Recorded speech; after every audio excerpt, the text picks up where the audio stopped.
Hey everyone, I'm Carlos, and in this video we're going to take a look at how to use our vlogging equipment and even some of the skills that we've gleaned from making vlogs to improve our golf game. Recently I graduated from the PGA Hope program, and that's a program that the PGA has specifically for veterans. So if you're a veteran looking to get more into golf, this is an opportunity for you to take 8 weeks of free training that will get your skills up in the game of golf. While at PGA Hope, I was explaining to some of my instructors how I use my film equipment to keep an eye on the different body positions, and that's why I'm making this video, because maybe it's going to help you out too. And the cool thing is, you don't need a lot of fancy camera equipment. We're going to start with something that probably a lot of you guys already have. Did you know that you can use your iPhone as a web camera on your Mac? First off, you have to have a Mac with the updated Ventura operating system, and that's 13.3.1. You have to have iOS 16 on your iPhone. Then you're going to want to log into both of those devices with the same Apple ID.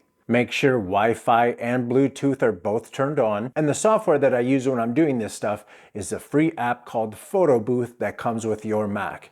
I open that up and then I'm able to go up to the camera selection and then I drop down. Now I know a lot of you might have a Windows machine, but I think you might be able to do the same thing or kind of the same thing, but any web camera honestly would work. Now that I have my iPhone connected to the MacBook Pro, I have the iPhone mounted to this tripod and it's actually coming straight up this line here. So I'm taking a look at the what's called down the line. A golf club and a MacBook Pro screen do not play well together. So please be very, very careful. So I have my phone mounted over there.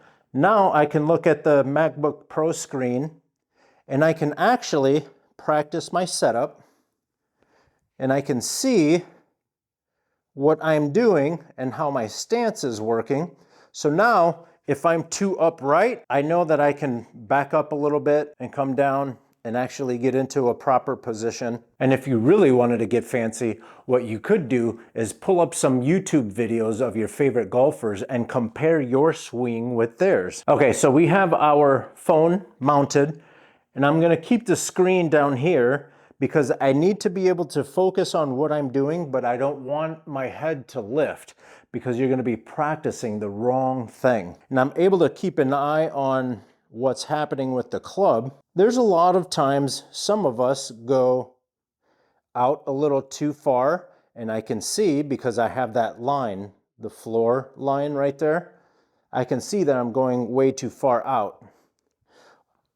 And I can also see if I'm coming in a little too much too. So now let's say that we're at the top of our swing, and now when we go to rotate, we can see if that club is coming what's called over the top. Another word of warning, don't hit real golf balls when you're close to a MacBook Pro. That might be the most expensive decision you've made. So let's say our ball is on our line. Now I'm able to come in here and I can take a look at the screen, and this line is part of the coaching staff that tells us if we're coming over the top or not. So if we're swinging too hard or coming over the top, it's going to look like that.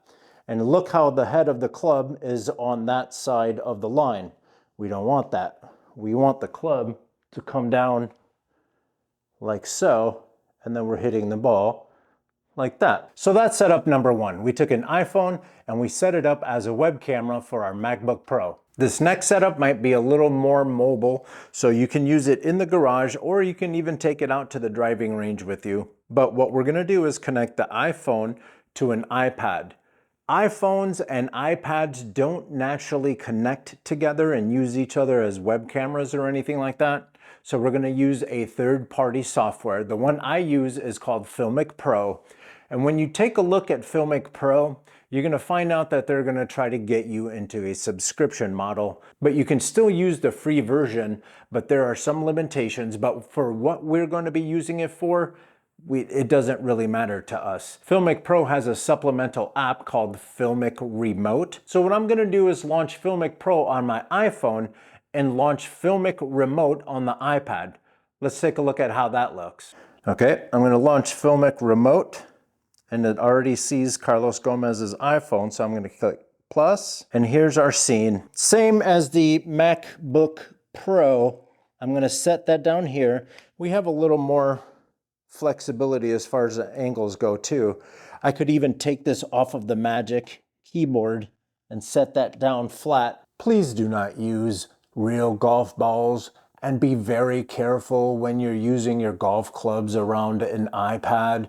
It might be the second costliest decision you've ever made. If I wanted to, I could come in here and really just check position 1, position 2, position 3, position 4, 5, and 6.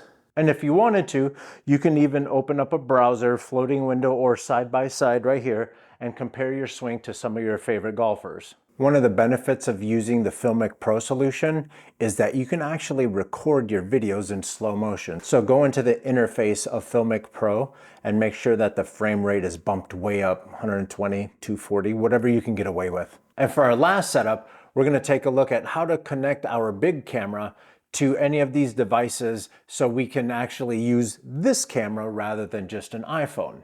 So I have a Sony a7S III, but if you have any kind of mirrorless digital camera like this, chances are you're going to be able to connect to it wirelessly. In the Sony camera interface, you just drop down and make sure that the mobile connection is turned on, and then you go ahead and activate that. And on our devices, we launch Sony Imaging Edge.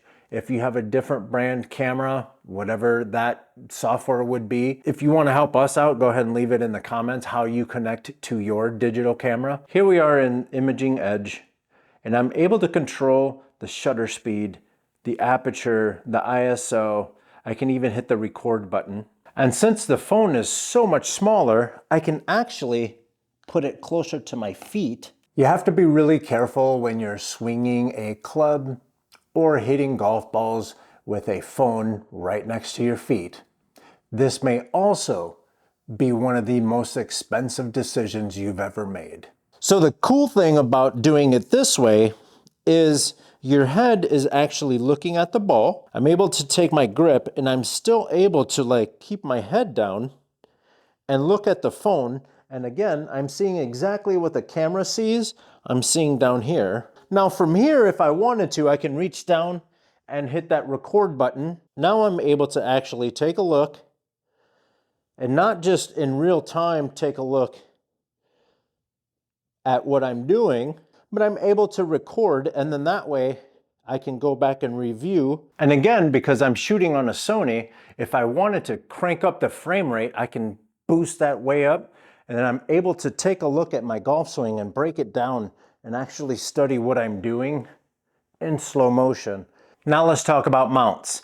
This is a traditional tripod, really nothing too fancy. I like this one for traveling and even possibly going out onto the golf course, just because it's lightweight, it's made out of plastic and probably aluminum. It's really quick to set up, and it has this little hook at the bottom, so I'm able to hang things like chargers or things like that. But if you're going to use this with an iPhone, and this is just an iPhone holder that I've had for years, this would work great if you're out golfing, if you're at the driving range, or if you're here in the garage. The only thing is you have to carry this thing around. You know, there's no real easy place to keep this. So if you're out on the golf course, this could be a really good solution because it'll hold your iPhone beautifully, but it's just a little heavier than some of the other solutions we're going to be taking a look at. This is a SlingPod. This is not quite as heavy as a tripod.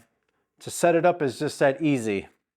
You just sling it open, and now you can set this down just about anywhere. It's got finger grips, so you can actually hold it however you want. The only thing is you'd have to find an interesting way to use it, and that's where this gorillapod comes in. Not only can we set this down on the ground, and it gives us a nice sturdy 3-point connection to the ground, it's not going to blow over or anything like that, but it also gives us the flexibility of being able to take these legs and attaching our iPhone to our push cart. And if we set this upright, now we can actually push our cart and still have our phone set up properly. So now we can be on the golf range or even on the golf course, and we have our phone sitting there looking at us. And if we had our iPad with us, or if we had another iPhone that was connected using Filmic Pro, we can set everything up, take our shot, and then we can come and take our cart and bring that along with us. And our final mount is this guy. And basically it's like a gorillapod with a clamp, and I attached the iPhone holder to it. And usually what I do with this strap thing here is just drop that in there. So just in case the phone comes off, it'll still be connected with this little lanyard. And what I'm gonna do is just connect that to the handle. And now I'm able to pose the phone however I want. And it's connected and it's really sturdy, so it's not gonna blow off or anything. I can even use this if I wanted to do a course vlog or something like that. This is a great setup. So in this video, we took a look at a bunch of different ways where we can use our film equipment to improve our golf game. We connected devices to a MacBook Pro. We connected devices to each other. We connected devices to a Sony a7S III, and all of these solutions actually let us record those videos as well. So we might even be able to take a lot of what we've learned in this video and actually push it on out past the driving range and into the golf course itself. If you found this video helpful, please give it a thumbs up. And if you know anyone else that might enjoy this video, go ahead and send it on over to them. And if you haven't yet, please hit that subscribe button. Now get out of here. I gotta go practice. 4